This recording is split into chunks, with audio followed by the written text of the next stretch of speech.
Hello दोस्तों, good evening. नमस्कार। आप सभी का एक बार फिर से बहुत बहुत स्वागत है आप सभी के अपने यूट्यूब चैनल परीक्षा की शिक्षा में। आशा करता हूँ आप सभी अच्छे होंगे। आपकी तैयारी है बीएड प्रवेश 2023 की बढ़िया तरीके से चल रही है। तो जो बच्चे क्लास में फर्स्ट टाइम है, पहली बार आए हैं, क्लास को लाइक करके चैनल को सब्सक्राइब कर दीजिए। साथ में जो बेल आइकन है उसको प्रेस करके जो नोटिफिकेशन है उसको ऑल कर लीजिए, ठीक है। क्लास का समय देख लिया, आपके सामने दिएगा। जीके जेस की जो क्लास है सुबह 11 बजे आपको कराई गई थी। रीजनिंग क्लास देखिए दोपहर को 2 बजे कराई गई थी। अभी देखिए शाम को 4 बजे इस टाइम पे आपको डेली कलर की क्लास कराई जाती है। उसका जो हिंदी की क्लास है शाम को 7 बजे। तो ये जो क्लासेस है इस सभी का जो टाइम है आप सभी लोग नोट करके रखिए। इससे क्या है कि आपको टाइम मिस नहीं हो, जो क्लास है मिस नहीं हो रहा था। तो ठीक है, इसी टाइम पे आप लोग क्लास में आ जाएगा, ठीक। क्लासेस का देखिए पीडीएफ चाहिए, नोट्स चाहिए एकदम फ्री में बिना किसी पैसे के। हमारा टेलीग्राम चैनल दिया गया है परीक्षा की शिक्षा नाम का, आप वहाँ पर जाकर इसको डाउनलोड कर सकते थे। तो ठीक है, आपको 1 रुपया चार्ज नहीं किया जाता है इसके लिए। आप वहाँ पर जाकर फ्री में डाउनलोड कीजिए, अपनी तैयारी को कंप्लीट कीजिए साथियों, ठीक। इसके बदले सिर्फ आपको चैनल को सब्सक्राइब करना है, टेलीग्राम चैनल से जुड़ना है और कुछ नहीं करना है, और क्लास को जो है लाइक करना है। और उसी के नीचे देखेंगे हमारे इंस्टाग्राम का पेज देगा, तो आप हमें इंस्टाग्राम पे फॉलो कर लेंगे। परीक्षा की शिक्षा नाम का हमारे इंस्टाग्राम को भी पेज है साथियों, ठीक है। तो चलेंगे क्लास स्टार्ट करेंगे। देखेंगे कला और की प्रैक्टिस सेट की क्लास है। तो स्टार्ट करने से पहले क्लास को अभी तक आपने लाइक नहीं किया, लाइक कर दीजिए, क्लास को शेयर कर दीजिए, ठीक। तो चलेंगे क्लास स्टार्ट करें। देखें फर्स्ट क्वेश्चन आपका क्या पूछा, ध्यान से क्या बताएंगे, राइट आंसर बताओ। पहला क्वेश्चन आपका 51 नंबर से स्टार्ट हो रहा है। तमिलनाडु तथा कर्नाटक से गुजरने वाली नदी कौन सी है, बताइए। तमिलनाडु तथा कर्नाटक से गुजरने वाली नदी कौन सी है। वेगई है, पेरियार है, कृष्णा है, कावेरी है। तो देखिए कावेरी नदी है जो आपका डी वाला विकल्प देगा आपका राइट आंसर, ठीक है। कावेरी नदी का जो उद्गम स्थल है कर्नाटक के कुर्ग जिले में स्थित ब्रह्मगिरी पहाड़ी से हुआ है, ठीक है। लगभग 800 किलोमीटर दूरी तय कर तमिलनाडु होते हुए यह बंगाल की खाड़ी में गिरती है साथियों, ठीक है। इसे दक्षिण भारत की गंगा के रूप में भी जाना जाता है। तो जो आपका डी वाला विकल्प देगा एकाउंट आपका राइट आंसर हो जाएगा, ठीक। अगला क्वेश्चन देखेंगे 52 नंबर है। क्या पूछा गया है, ध्यान से दिखेगा, बताइएगा क्या होगा। ताओवाद दर्शन और धार्मिक आस्था की एक प्राचीन परंपरा है जो निम्नलिखित में से किस से गहरे रूप से जुड़ी हुई है, बताइए। ताओवाद दर्शन और धार्मिक आस्था की एक प्राचीन परंपरा है जो निम्नलिखित में से किससे गहरे रूप से जुड़ी है साथियों, बताइए। इसका राइट आंसर क्या हो जाएगा। तो कि चीन प्रथा और विश्व दृष्टि से जो आपका सी वाला बी वाला विकल्प देगा आपका राइट आंसर हो जाएगी। ताओवाद यानी कि ताओजियम दर्शन और धार्मिक आस्था की विश्व दृष्टि एक प्राचीन परंपरा है जो चीनी प्रथा और विश्व दृष्टि से गहरे रूप से जुड़ी है। ताओ धर्म चीन का एक मूल धर्म एवं दर्शन है। लाओजी ताओ धर्म के संस्थापक माने जाते हैं। तो जो आपका यहाँ पे पी वाला पिकअप देगा है वहाँ पे आपका राइट आंसर हो जाएगा, ठीक है। याद रखिए बहुत ही इंपॉर्टेंट है आपके लिए।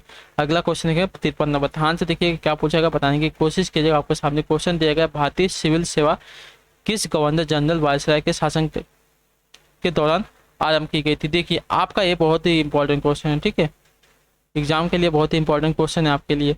भारतीय सिविल सेवा किस गवर्नर जनरल या वायसराय के शासनकाल के दौरान आरंभ की गई थी। लॉर्ड डलहौजी, कर्जन, बेंटिंग या कॉर्नवालिस।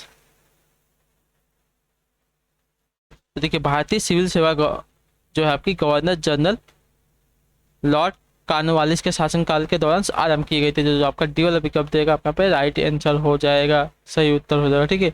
इनको भारत में नागरिक सेवा का जनक भी माना जाता है, ठीक। अगला क्वेश्चन देखिए 54 नंबर, ध्यान से देखिए क्या पूछेगा, बताइएगा सही उत्तर। निम्नलिखित में से कौन सी वायुमंडल की सबसे ऊपरी परत होती है। समताप मंडल होती है, मध्य मंडल होती है, आयन मंडल होती है, बहिर्मंडल होती है। तो देखिए सबसे ऊपरी परत यानी कि सबसे बाहर की परत आपकी क्या हो जाएगी, बहिर्मंडल हो जाएगी। जो आपका डी वाला विकल्प दिया गया है आपका सही उत्तर हो जाएगा, ठीक है। क्लियर है। एक्सोस्फीयर इसको कहते हैं इंग्लिश में, याद रखिएगा। अगला है आपका देखिए 55 नंबर, आपके सामने क्वेश्चन है, बताएंगे राइट आंसर। निम्न में से कौन सा बैंक भारतीय रिजर्व बैंक के एक एजेंट के रूप में कार्य करता है। निम्नलिखित में से कौन सा एक बैंक आपका भारतीय रिजर्व बैंक के एजेंट के रूप में कार्य करता है साथियों, बताइए। भारतीय state bank, central bank, Canara bank, Indian overseas bank. तो भारतीय रिजर्व बैंक के एजेंट के रूप में कौन सा एक बैंक कार्य करता है साथियों, इसका राइट आंसर क्या हो जाएगा। तो देखिए भारतीय स्टेट बैंक एसबीआई, जो आपका ये वाला विकल्प देगा आपका राइट आंसर, ठीक है। भारतीय स्टेट बैंक आपका भारतीय रिजर्व बैंक के एक एजेंट के रूप में कार्य करता है। अगला क्वेश्चन देखिए आपका 56, क्या पूछा गया, ध्यान से देखते बताएंगे राइट आंसर करता है। विश्व व्यापार संगठन जो अब गैट के स्थान पर है इसका जो मुख्यालय है साथियों कहाँ पर स्थित है बताइए। विश्व व्यापार संगठन जो अब गैट के स्थान पर है, इसका जो मुख्यालय साथियों कहाँ पर, वियना में है, ब्रुसेल्स में है, न्यूयॉर्क में है, जिनेवा में है, कहाँ पर है? तो देखिए जिनेवा में है। जो आपका डी वाला विकल्प दिया गया है 56 पे आपका राइट आंसर। विश्व व्यापार संगठन यानी कि WTO की स्थापना 1 जनवरी 1995 में हुई थी। इसका जो मुख्यालय है स्विट्जरलैंड के जिनेवा में स्थित है। तो जो आपका डी वाला विकल्प दिया गया आपका सही उत्तर हो जाएगा 56 के लिए। ठीक है, क्लियर है इतना? ठीक। अगला क्वेश्चन देखिए आपका 57। ध्यान से देखिएगा क्या पूछा गया, बताइएगा राइट आंसर का। जब विधान परिषद की सदस्यता के लिए न्यूनतम आयु सीमा क्या था? तो 21 वर्ष है, 25 वर्ष है, 30 वर्ष है या 35 वर्ष है? बताइए विधान परिषद की सदस्यता की न्यूनतम आयु सीमा क्या है साथियों, बताइए। तो 30 वर्ष जो आपका सी वाला विकल्प देगा आपका राइट। विधान परिषद राज्य विधानमंडल का उच्च सदन होता है। विधान परिषद का उल्लेख अनुच्छेद 169 में किया गया है। विधान परिषद का सदस्य बनने के लिए जो न्यूनतम आयु है सीमा इसकी 30 वर्ष निर्धारित की गई। तो जो आपका सी वाला विकल्प दिया गया है 30 वर्ष आपका सही उत्तर हो जाएगा 57 के लिए। ठीक है, क्लियर है? ठीक। नेक्स्ट देखेंगे आपका 58। बांग्लादेश का राष्ट्रीय गान आमार सोनार बांग्ला किसने लिखा था? रवि। बांग्लादेश का जो राष्ट्रीय गान है आमार सोनार बांग्ला किसने लिखा था साथियों? इसका राइट आंसर क्या होता होगा, देने की कोशिश कीजिए आपका। देखिए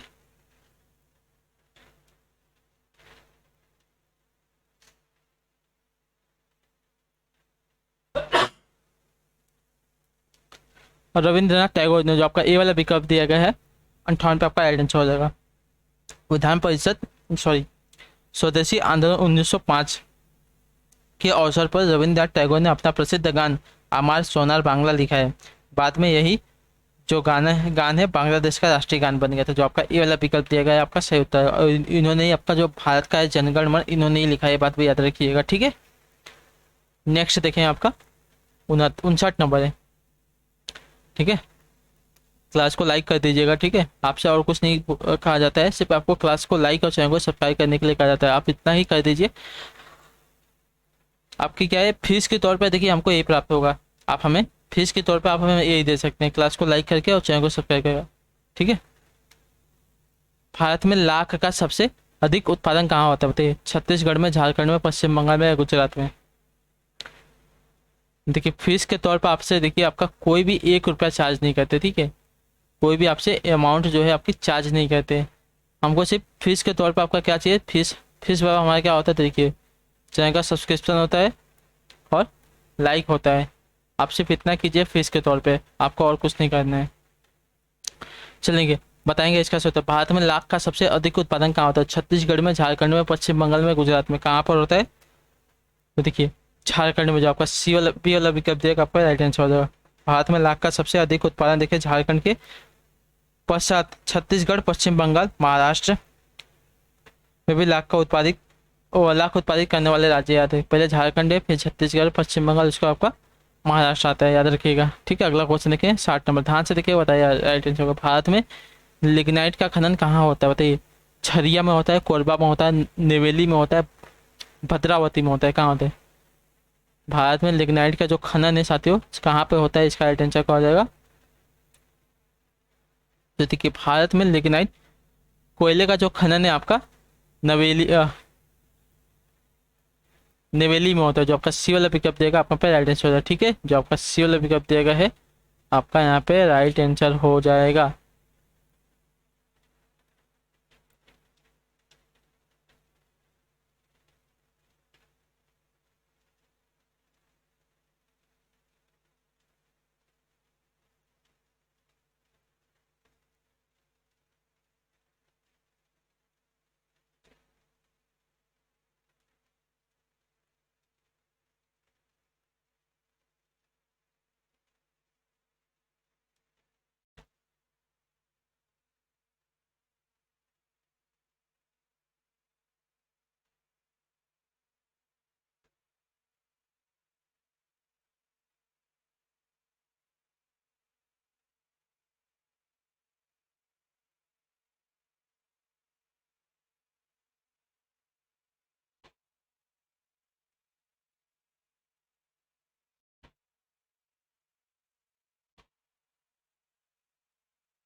ठीक है, अगला क्वेश्चन देखेंगे क्या पूछा जाएगा, अच्छे से क्वेश्चन को देख के आंसर देंगे। 61 है, 61 नंबर।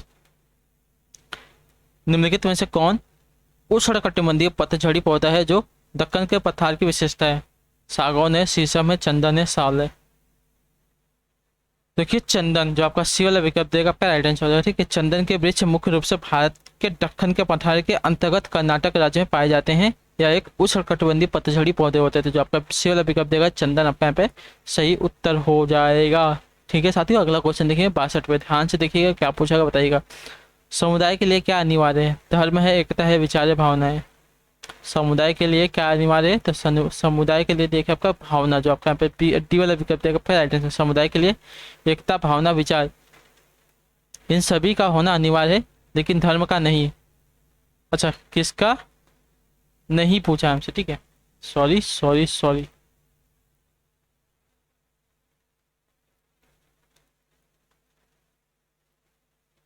समुदाय के लिए क्या अनिवार्य नहीं है? तो देखिए समुदाय के लिए क्या अनिवार्य नहीं है? तो धर्म, जो आपका डी वाला ए वाला विकल्प देगा आपका राइट आंसर। ठीक, समुदाय के लिए भावना, एकता, विचार, इन सभी का होना अनिवार्य है, लेकिन धर्म का नहीं। ठीक है, याद रखिएगा।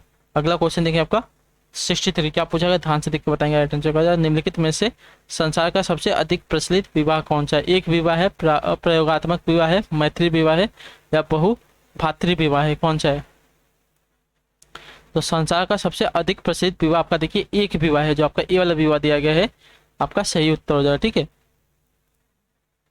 क्लियर साथियों। अगला क्वेश्चन देखेंगे 64 है, ध्यान से देख के बताएंगे। द्वैता देव सिद्धांत के प्रवर्तक कौन है? बताइए, द्वैता देव सिद्धांत के प्रवर्तक कौन सा है? शंकराचार्य, रामानुजाचार्य है, मध्यावाचार्य है, या निम्बकाचार्य? बताइए कौन है?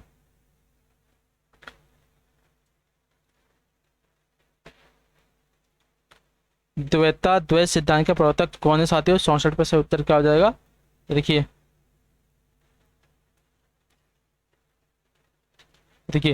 निम्बार्काचार्य, जो आपका डी वाला विकल्प देगा आपका राइट आंसर। ठीक है, द्वैताद्वैत सिद्धांत का प्रवर्तक आपका निम्बार्काचार्य, तो जो आपका डी वाला सही देगा आपका सही उत्तर। अगला क्वेश्चन देंगे 65, क्या पूछा गया? ध्यान से देखिएगा बताइएगा। पतंजलि का संबंध है किससे? योग दर्शन से, सांख्य दर्शन से, न्याय दर्शन से, वैशेषिक दर्शन से? किससे पतंजलि का जो संबंध है साथियों किससे है? तो देखिए पतंजलि का जो संबंध है साथियों आपका है योग दर्शन से, जो आपका ए वाला विकल्प देगा आपके यहाँ पे सही उत्तर हो जाएगा 65 के लिए। ठीक है, क्लियर है। ठीक, अगला क्वेश्चन देखिए आपका 66 नंबर। जैन धर्म का सबसे महत्वपूर्ण ग्रंथ कौन सा है? त्रिपिटक है, कल्पसूत्र है, तोरा है, या हदीस है? जैन धर्म की बात करें, ठीक है, जैन धर्म का सबसे महत्वपूर्ण जो ग्रंथ है साथियों कौन सा है? देखिए कल्पसूत्र, जो आपका पी वाला विकल्प दिएगा आपका पे राइट आंसर। ठीक है, क्लियर है इतना। जैन धर्म का सबसे महत्वपूर्ण ग्रंथ आपका देखिए कल्पसूत्र है। अगला क्वेश्चन देखिए आपका 67, क्या पूछा गया? ध्यान से देखिए बताइए राइट आंसर। प्रयोगात्मक मनोविज्ञान सर्वप्रथम कहाँ आरंभ हुआ था? बताइए, प्रयोगात्मक मनोविज्ञान सर्वप्रथम कहाँ आरंभ हुआ था? जर्मनी में, संयुक्त राज्य अमेरिका में, फ्रांस में, इंग्लैंड में?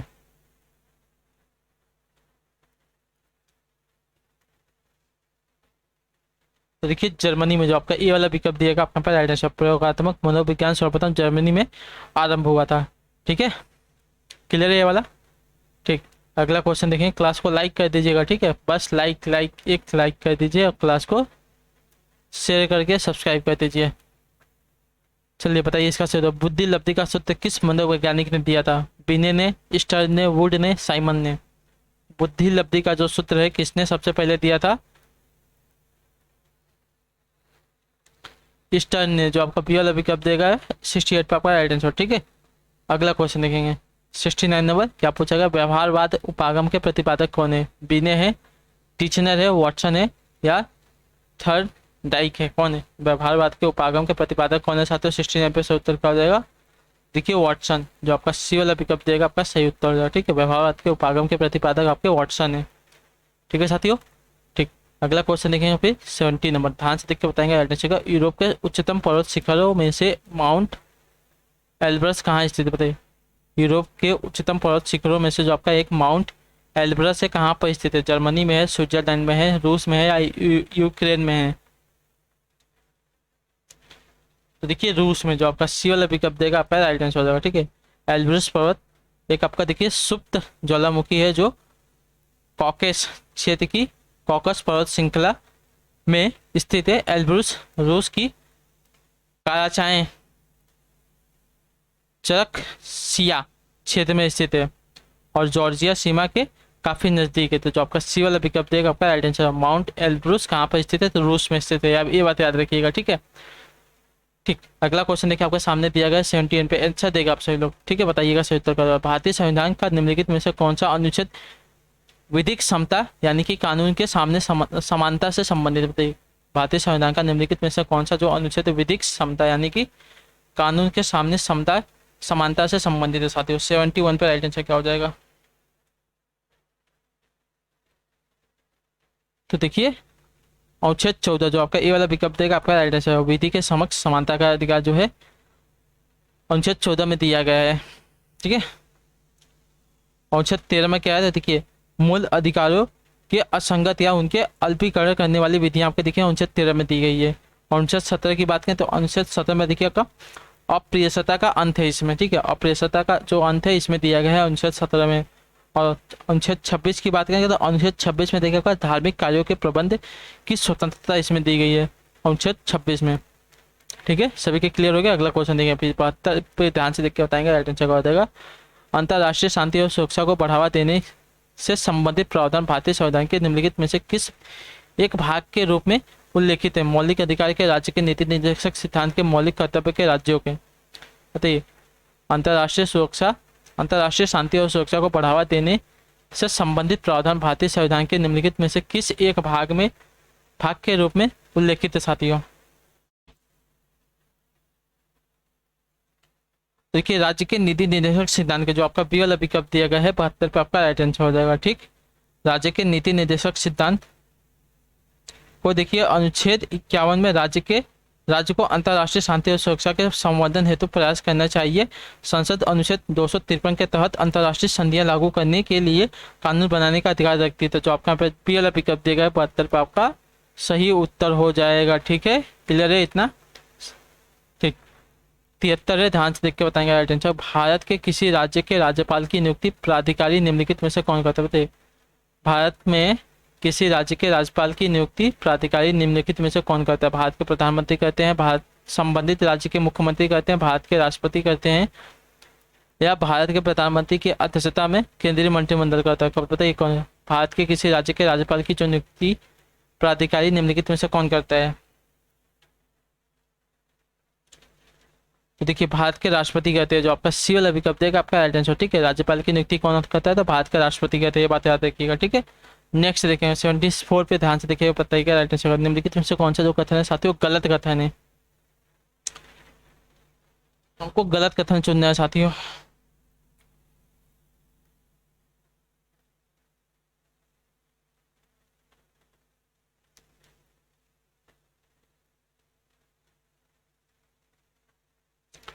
क्या दिया गया पहला क्वेश्चन?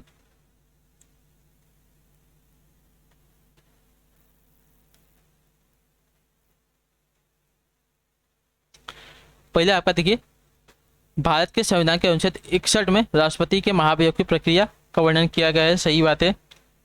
महाभियोग प्रस्ताव संसद में किसी भी सदन में प्रस्तुत किया जा सकता है, ये भी सही बात है। महाभियोग प्रस्ताव जो है संसद की कुल सदस्यता के 2/3 से अधिक बहुमत से पारित किया जा सकता है, ये भी सही बात है साथियों, ठीक। जो आपका दिया गया राष्ट्रपति पर राष्ट्रीय सुरक्षा के उल्लंघन के लिए महाभियोग चलाया जा सकता है।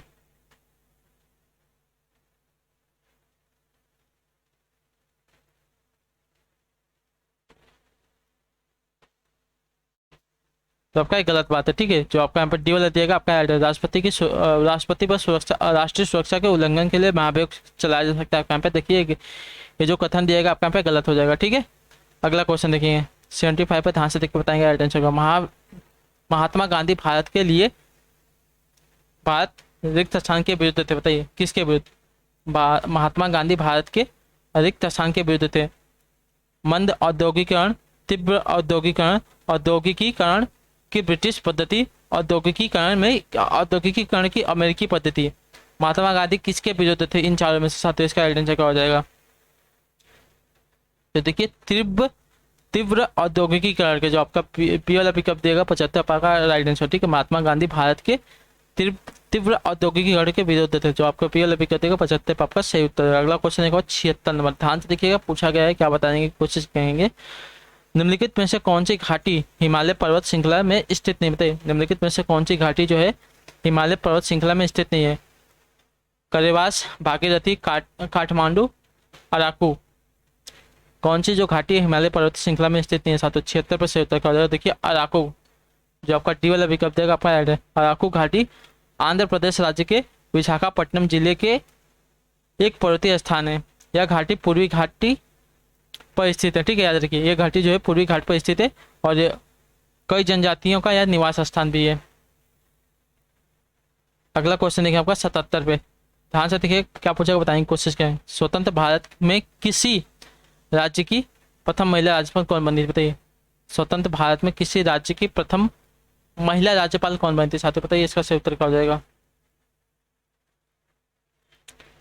शारदा मुखर्जी, विजय लक्ष्मी पंडित, मार्गरेट आल्वा, सरोजिनी नायडू। तो देखिए किसी राज्य की, तो सरोजिनी नायडू बनी थी, जो आपका डी वाला विकल्प देगा आपका राइट आंसर। ठीक है, तो सरोजिनी नायडू का जो जो है स्वतंत्र भारत की स्वतंत्र भारत के बाद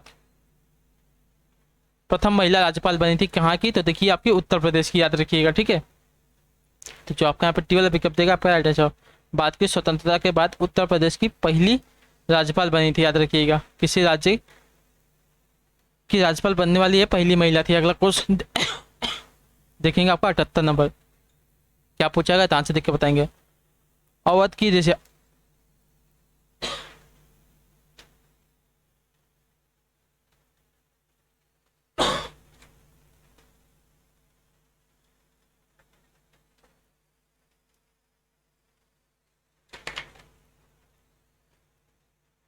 देखिए, अवध की रियासत से उसे प्रसिद्ध योद्धा बेगम, अवध की रियासत से उस प्रसिद्ध योद्धा बेगम का क्या नाम है, जिन्होंने 1857 के विद्रोह में अंग्रेजों के साथ होने वाली लड़ाई में भाग नहीं लिया था? देखिए मैंने आपको कल बताया था, कौन थी वो? तो देखिए बेगम हजरत महल, जो आपका यहाँ पे ए वाला विकल्प देगा आपका राइट आंसर। ठीक है, मैंने आपको कल इनके बारे में बताया था। बेगम हजरत महल अवध की बेगम के नाम से प्रसिद्ध थी। अवध के नवाब वाजिद अली शाह की दूसरी पत्नी थी। अंग्रेजों द्वारा कलकत्ता में अपने शौहर के निर्वासन के बाद उन्होंने लखनऊ पर कब्जा कर लिया। अंग्रेजों के कब्जे से अपनी रियासत को बचाने के लिए उन्होंने अपने नाबालिग बेटे को अवध का नवाब की राजगद्दी पर बैठाया। स्वयं शासन की बागडोर अपने हाथों में ली, लेकिन 1857 के ईस्ट इंडिया कंपनी के खिलाफ विद्रोह में भाग लिया। असफल हुई और गिरफ्तारी से बचने के लिए नेपाल चले गए। ठीक है, तो जो आपका ए वाला दिएगा आपका यहाँ पे राइट आंसर हो जाएगा। ठीक है,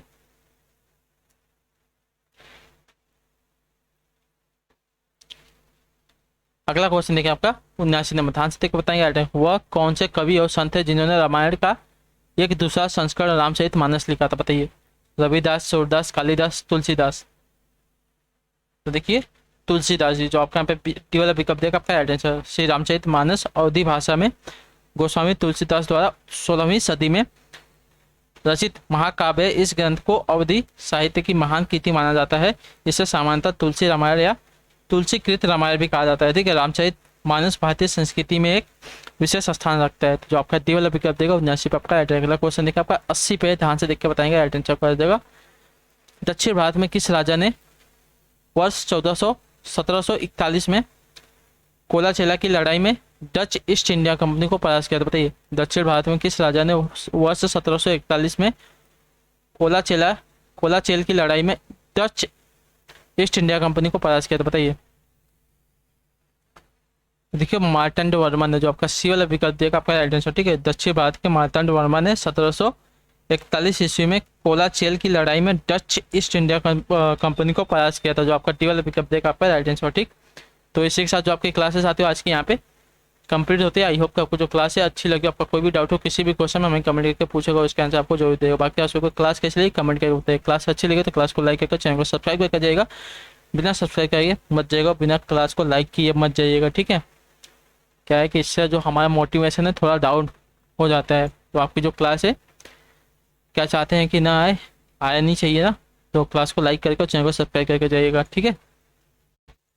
बाकी हम आपसे मिलेंगे आपकी अगली क्लास में, हिंदी वाली, शाम को 7 बजे आ जाएगा। तब तक के लिए टाटा बाय बाय, जय हिंद जय भारत। आपसे क्लास से जुड़ने के लिए बहुत ही बहुत धन्यवाद साथियों।